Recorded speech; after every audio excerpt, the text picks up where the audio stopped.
Fats, a long old wait after the game. You had to go in and do the doping control. Has that taken the shine off the night for you? No, it's grand. Just a nuisance, to be honest. It's always me that gets caught to do it, but that's what it is. Yeah. Had to stay behind for an hour or so. Yeah. Can't get away from the goals. We'll talk about the first goal, which was a good enough goal in its own right, but the second one, you've scored a lot of good goals for Dundalk. I'm sure that's probably the best of them all. I think so. I just think because of the occasion and that maybe. But no, I was delighted. Actually, more delighted with the header, to be honest. Yeah. It might sound a bit mad, but to get in there and get us back in the game was important. Yeah. What was going through your head when you went through? I think everybody was expecting you when you cut back in to maybe try and go into the corner, but we should have known better, would you? No, I was kind of half waiting on your man to get back so I could do that, so I could chop back, and then once I chopped back, seen the keeper and it was on my mind and I wasn't changing it. Yeah. You were giving out to be a training last night because I missed the chip. I know, I You scored one that? last night. Yeah. I was just saying to Pete Cherry there on the way past as well that he gives off about me and even Shieldsy, I think he said in an interview recently about it. So, Yeah. but I don't do it for effect. I genuinely believe it's a way of scoring sometimes. So, luckily tonight it's went on like. Yeah. The first one as well.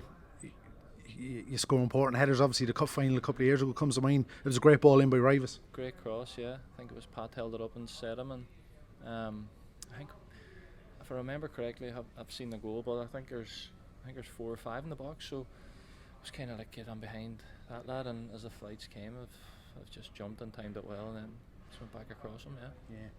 The disappointment, I'm sure, is not winning the game in the end. I definitely think to get ourselves in that situation, and then they can see that goal. It was a soft goal, but look, I don't think he can get away from the fact that it was a really, really good result. And now we're looking forward to next week. You know.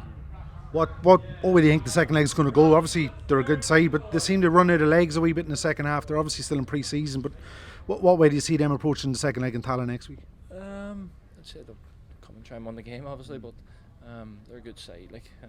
They all are at this level, and you could see in the first half we were a bit under the cosh, but I think the lads at the back and Alessio was tremendous, and the 2 lads in front of them in the middle of the pitch. So, but no, as I say, it's going to be a tough game. There's no getting away from it. There's a really, really good side and some amazing players, to be fair. But no, we're really looking forward to it now, and we have to take care of Sunday first. I think we can look past that, and it can sort of bite you. So we'll look forward to that. Yeah, and just finally, playing in front of a stadium with fans. I think it was 8,000 people in there tonight. I'm sure that was after nearly 18 months without people in the grounds. I'm sure that was something special. It was brilliant. Even the warm up and stuff, it's just a different feeling, and goals and the noise, it's just completely different, and it's massively, especially in our home games and stuff. And but look, no, it was just brilliant to get out there tonight and get that result, and we really, really look forward to next week. Yeah. Phone's hopping, I'd say. Does as you say about the testing was a bit of a disaster, so I'll speak to my family and all in the morning, I'd say. Yeah, good stuff. Pat, thanks a million. Sound good.